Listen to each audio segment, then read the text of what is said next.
Yeah, we'll see how it goes. Hey, everybody, I'm Cal. So, like Roland said, I'm from Chicago. And Leo Finance rebranded to INLEO, I think it was about 7 months ago. But really the vision has been to decentralize social media, which we are all very familiar with at this point. So really, AliExpress, clicker. Here we go. So you're going to think that I made these slides in the Uber ride here, and you would be half correct. I'm more of a do it live type of person, so I will leave as much time for Q&A as possible. But really, we've got a couple problems with social media in general. So when you look at platforms like Facebook, Instagram and Twitter, which is obviously now X, there's a couple core problems, but there's two that I've really been focused on for a long time. Censorship is obviously a big one. We are all very familiar with that. So, one thing I've wanted to chase down is how can you really democratize social media and allow people to post content and really own their data. Hive does a really good job of that, and we'll get into that.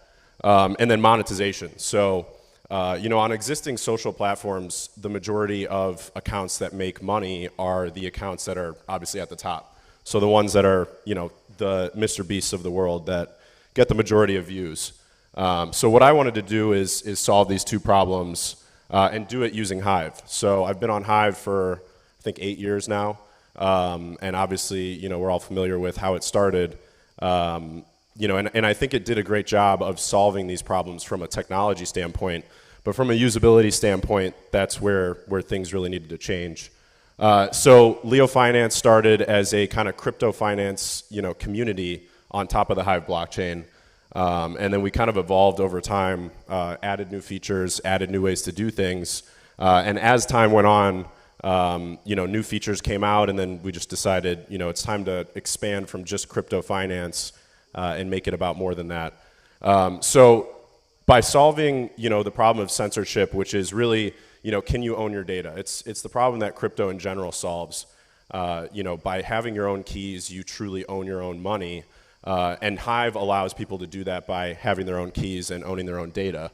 So what INLEO is all about is putting everything we can on chain. So we want to take, whether it's a blog post or a thread, which is essentially the same as a tweet, we want to put all of that directly on Hive, pull the data from Hive, store the data on Hive, and when you own your own keys, you own all of that data. So even if a website like INLEO were to take you down, or the website itself goes down, you can always go back to the chain and retrieve that data.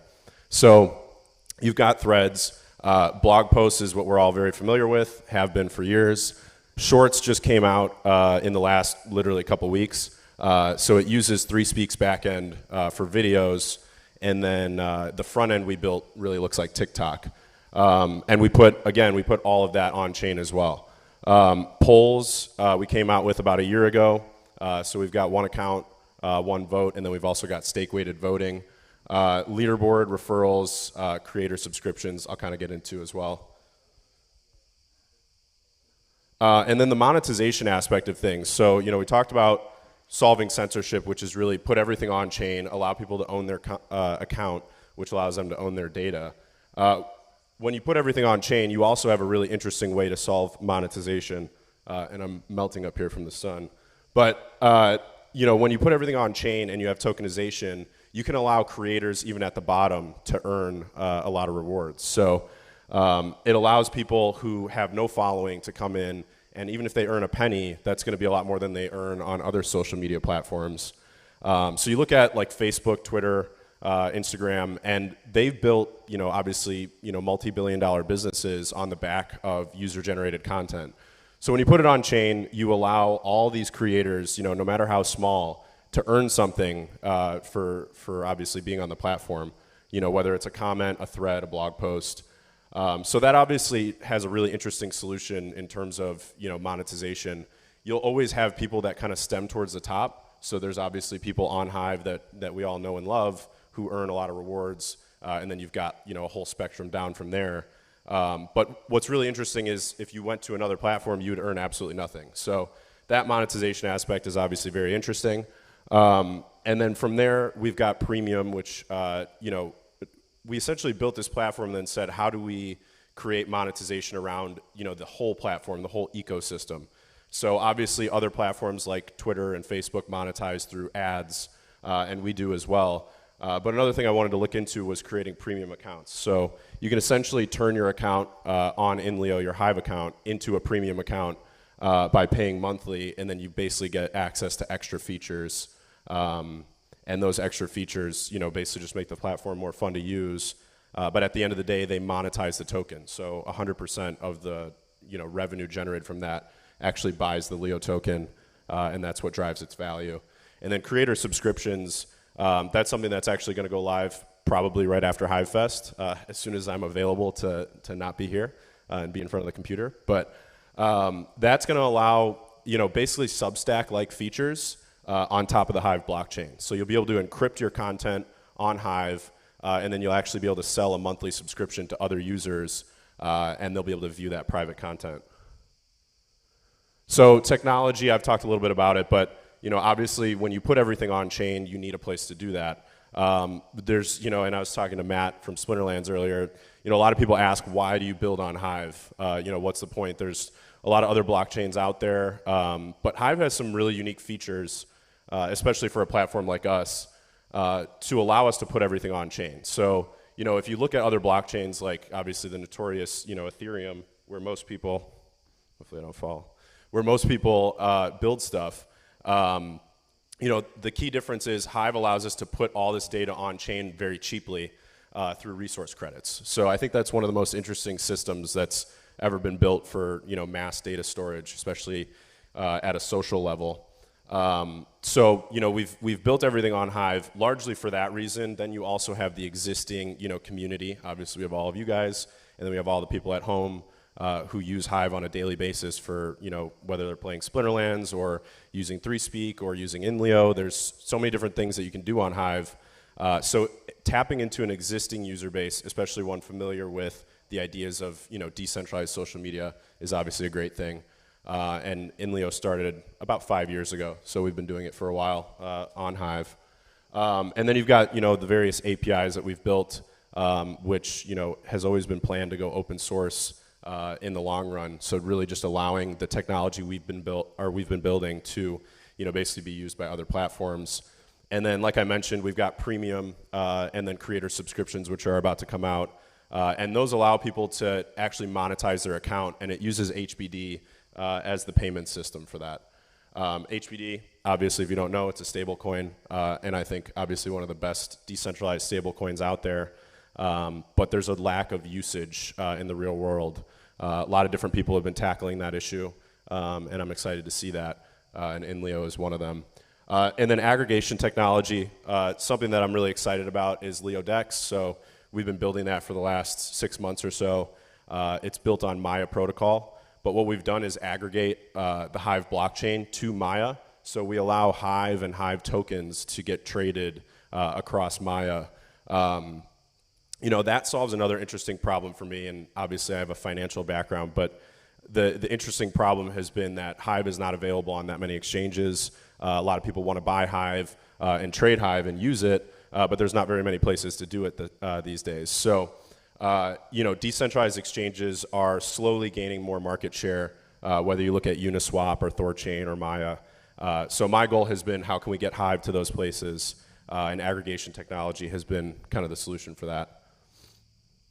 And then Leo AI, obviously something that I've been teasing to the community for a long time, but I won't go into too much detail about. But we've been training an AI model on all of the Hive blockchain data. So obviously Hive is all open source. All that data is publicly available and usable. So we've been building it on Llama and training it on everything that's on Hive. So a new feature that's going to be coming to the UI later this year is going to be the ability to actually ask, basically think of it like ChatGPT, but trained on your Hive blockchain account's data. So you can say, I've written 100 blog posts, over the last 5 years.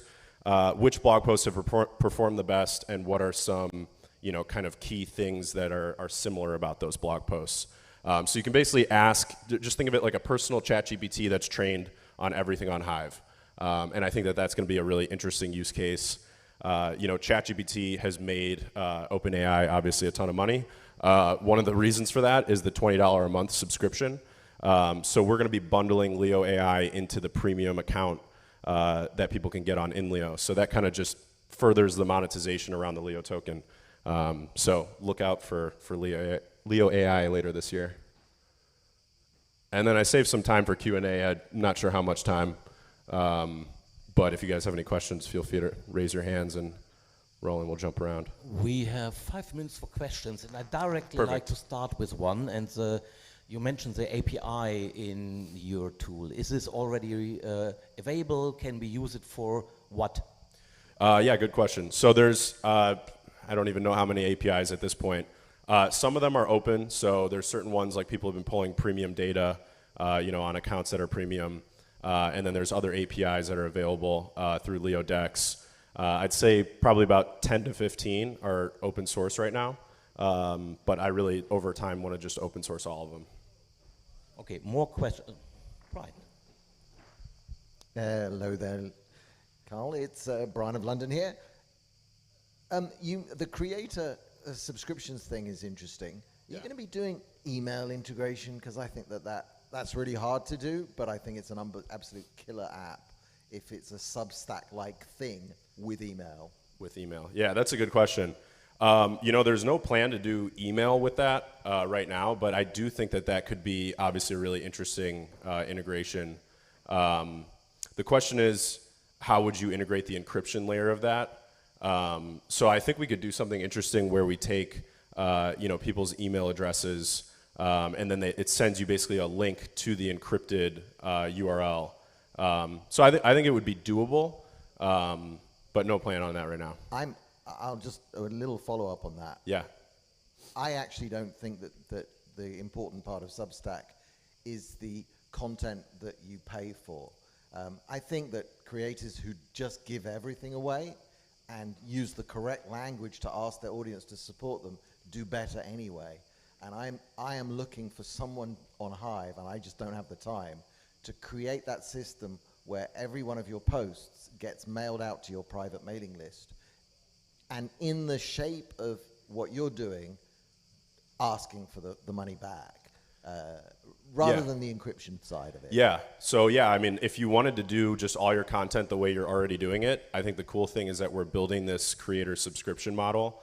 So you'll be able to just ask people to say, hey, go and subscribe to me, and the payment system is already there for them to pay you monthly. And then however you want to handle it from that point is completely up to you and your audience. And then like I was talking about the APIs earlier, eventually having more APIs available for these subscriptions, you could further customize it, probably even build your own UI around it, would be kind of the long-term vision behind it. Any more questions?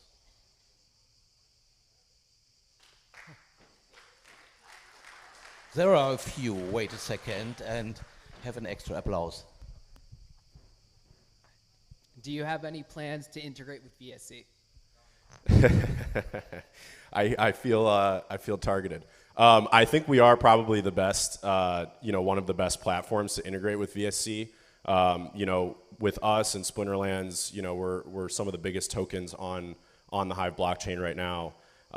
So what I've kind of said is, I really like what VSC is building, obviously, and I think that more, second layer solutions are really important.